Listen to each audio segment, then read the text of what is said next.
home sweet apartment, and tonight I'm making pizza dough, and I'm going to show you how. So it's pretty simple. What you're going to do, first start by warming up your oven. Most ovens have a warm setting like ours does. If not, you can just set it to about 150 degrees, or as low as it'll go. Some ovens only go to 200 degrees. Doesn't really matter. And then go ahead.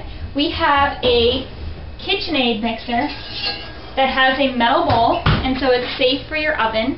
And you're going to want to warm up your bowl before you do anything to it so that you don't kill your yeast in a cold bowl. And this is kind of a multi-step thing, so if you put your water in here, then your water will be warming just as your bowl is warming, and then it's easier. You only use one bowl, just like I always try to do. So anyway, so you're going to put 2 cups of filtered water in here, and then go ahead and put it in your warm oven. Okay, and you're just going to leave your bowl with 2 cups of filtered water in there in your warm oven, maybe set to about 150 to 200 degrees like I mentioned. You're going to leave it in there for about 15 minutes so that it evenly distributes the heat and that everything gets nice and warm and the pot's nice and hot. And so then after that, so by now your bowl should be nice and hot. Same with your water. It shouldn't be hot, it should be pretty warm. Make sure you test it with a finger. Yep, that's perfect. It should feel just a little bit like lukewarm water. You don't want to kill your yeast by making it too hot though, so be careful of that. Okay, and then the next thing we're going to do, because I'm making this with white whole wheat flour, we're going to add a little bit more yeast than you normally would, just so it's nice big fluffy dough. And by the way, this is normally half the size of this recipe, but I always double it because I like to make rolls to go along with it, and it's basically the same concept.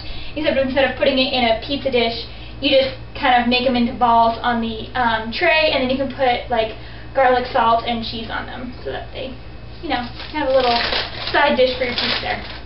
Anyhow, so again, got this at Whole Foods in the bulk section. I think it cost me 40 cents for a bag of yeast. It's usually infinitely more expensive for yeast.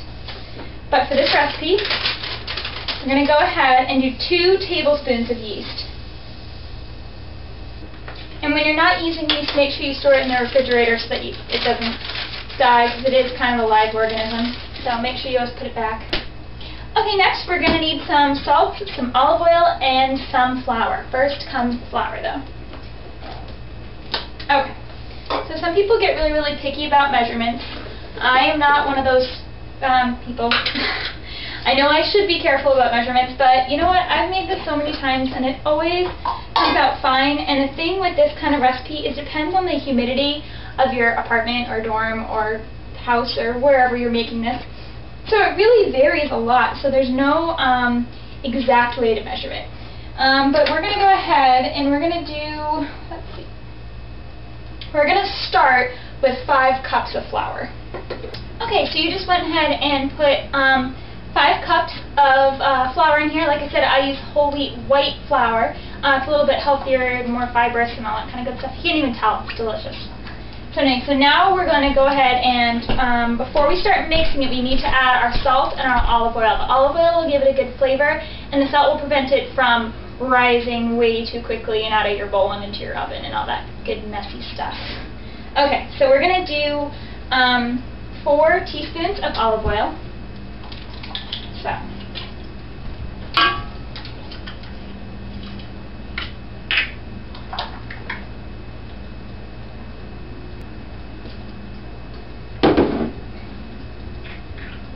And 1 teaspoon of salt.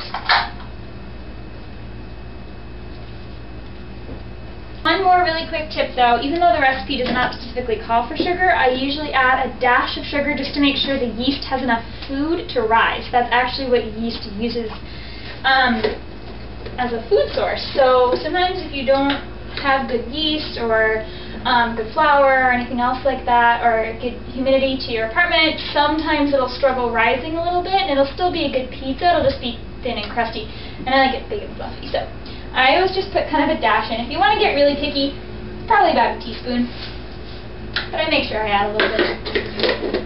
Okay. Now we're ready.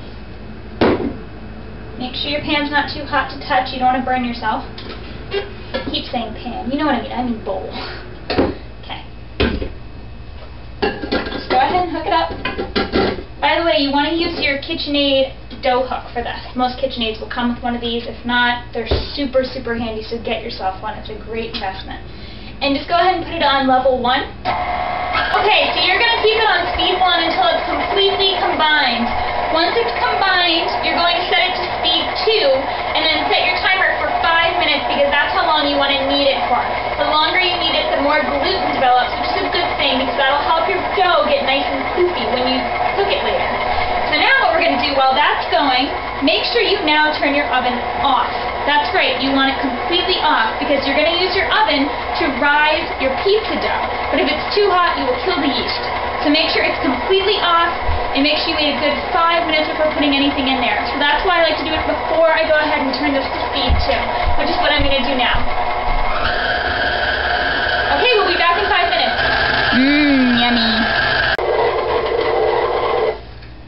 Okay, so it's been going for about 5 minutes. Make sure that your dough is not clinging to the side of your bowl. See, like that. Now that is pretty dough. It can be a little bit wet, but it shouldn't be super, super sticky. It shouldn't be like the biscotti dough that we made a couple days ago. So you're just going to go ahead and kind of work that off of the dough hook. Make sure it's all into the bowl. And then you're going to go ahead and take your bowl off.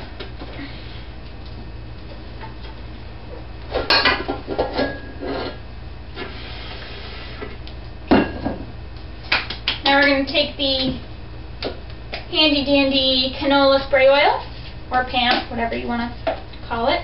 Spray the top, flip it over,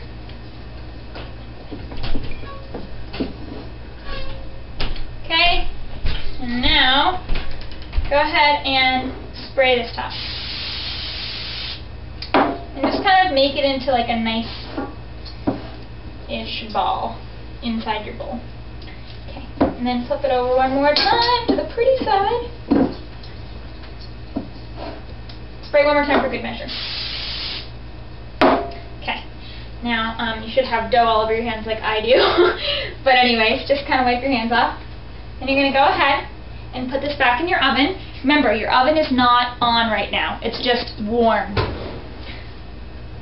Okay.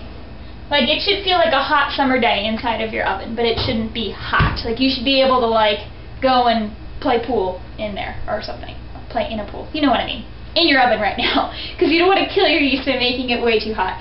So you're going to go ahead and you're going to leave it in there and you're going to check on it and make sure that it's rising. And that's going to take about half an hour. So you're going to come back and check on it in about half an hour. Make sure you set yourself a timer. And if it's doubled in size, then we can move on to the next step. Okay, so by now it's been about 30 minutes since you put the dough in, and we're going to make sure that it's doubled in size. Yes, look at that. Your dough should be nice and poofy now. If you push into it, the indentation should stay. That's how you know you're good to go. Okay, so now what you're going to do is just go ahead and carefully grab about half of your dough. Try not to make it fall flat if you can. Okay? Now just slowly form this into a ball. Again, try not to smush it too much because you want it nice and fluffy. Okay, now go ahead and just slowly start pulling out the dough. Just go ahead and put it in your pizza pan. Smooth it out. Make sure you pull it to every side of your pizza pan. And now what you're going to do is take your pizza and you're going to put it back into the oven that's not turned on. And now what you're going to do, turn on your oven to 450 degrees and let the pizza dough stay in there while the oven's preheating because it'll poof up one last time, and then just as it gets too hot for the yeast to survive, the yeast will be killed off, but you'll be left with a nice fluffy crust. And that's basically it for the pizza dough recipe, because after this, it's all a judgment call, what you like on your pizza. Usually we have a little bit of homemade tomato sauce that I make. I'll make a video of that later. That we put on there, and then a bunch of shredded cheese and things like that. You can put veggies on if you feel like it, or meats, and whatever you like on your pizza, really. The other thing I would suggest is if you have any kind of garlic or garlic salt, sprinkle that on the crust, because then you won't have anybody wasting their crust, because the crust will taste so good. Another really quick thing about this is if you want to, because I doubled the recipe for this, you have a whole bunch of dough left over. What I do is I just take them out, form them into little balls, plop them on another cookie sheet sprayed with Pam, and then you go ahead and do the exact same cooking method for the garlic bread that you're going to do for your pizza dough. Okay, everybody, so I just thought I'd show you really, really quickly how to do the garlic bread, just so you know. So here are my sticks of garlic bread. All I did was take pieces of the dough and kind of gently smoosh them into garlic stick-looking things. Spray them. Take some garlic powder. Sprinkle that on there. You also want to do a little bit of Molly McButter to make them low in calories, but taste like they've got a butter flavor. Finally, last but not least, you probably want to put a little tiny bit of Italian seasoning on this. Not too much, just a smidge. So it'll kind of taste like your pizza flavoring. Okay, go ahead and put this in the oven. Okay, so now that both your pizza crust and your breadsticks have been in the oven, and now that it's preheated, you're going to go ahead and you're going to set your timer, and you're going to make sure that you take out your pizza in about 5 minutes, and then you're going to put whatever you want on it and then put it back in for another 10 minutes. Same with the garlic bread. Put whatever you want on it in the way of cheese, and then go ahead and put it back in for another 10 minutes with the pizza. So same exact thing. I hope you enjoy your meal, and if you like, subscribe. Melty, cheesy goodness.